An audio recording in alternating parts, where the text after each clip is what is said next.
buat ternak kebo ataupun ternak onta ya. Tak kasih tahu ya, kalian bilang bahwa kereta cepat atau WUS Jakarta Bandung itu menggunakan itu dari dana rakyat, dari bayar pajak. Gundulmu.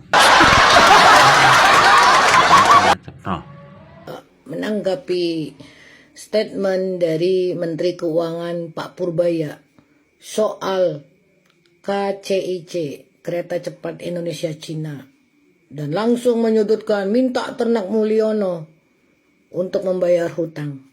Kayak gini nih, tapi sok tahu, tapi sok pinter. Saya bacakan di sini ya. Menteri Keuangan Purbaya Yudisadewa tidak mau anggaran pendapatan dan belanja negara APBN ikut menanggung beban utang proyek kereta cepat Jakarta Bandung alias WUS. Apa alasannya? Dividen BUMN berada di bawah Kementerian Keuangan melalui pos penerimaan negara bukan pajak. PNBP berupa kekayaan negara yang dipisahkan, KCIC, PT Kereta Cepat Indonesia Cina di bawah Danantara.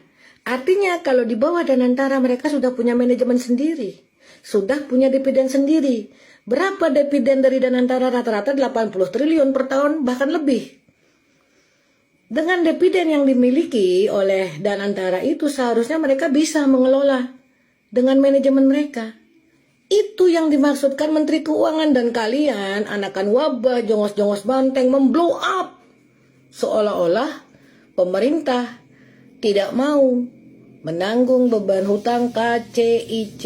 Terus kalian bilang bahwa pembangunan jalan tol di seluruh Indonesia di era Pak Jokowi itu ya, itu menggunakan uang negara, dan banyak orang-orang goblok yang aku pinter ini yang bilang katanya itu kan uang rakyat, saya juga bayar pajak, kenapa kalau saya lewat jalur tol kok harus bayar? Nah, kalau jalan tol itu punya bapakmu, ya kamu nggak perlu bayar, nggak apa-apa sih.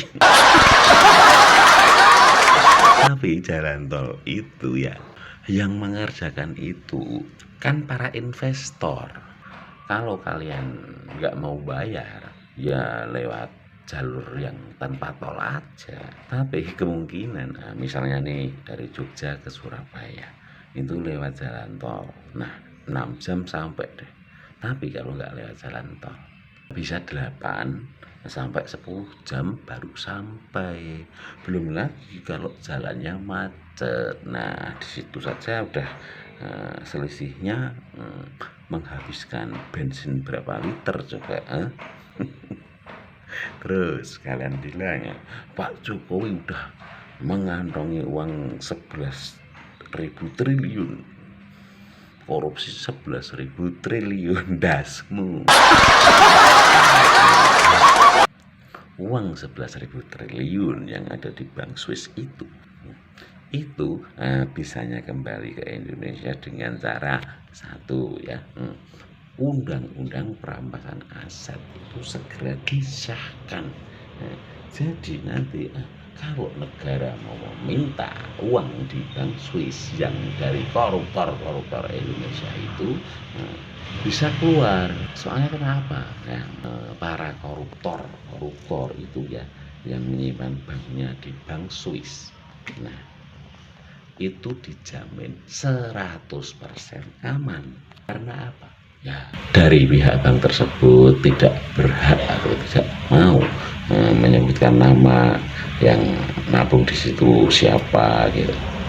Dan Pak Jokowi kemarin juga mengatakan bahwa kalau mau ambil uang koruptor di Bank Swiss itu ya harus satu, DPR harus segera mengesahkan undang-undang perampasan aset.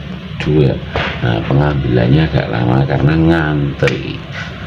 Jadi di dunia ini ada banyak negara, Bos. Mereka juga pengen mengambil uang-uang yang dikorupsi dari negara mereka. Jadi antriannya juga banyak. Dora. Logo.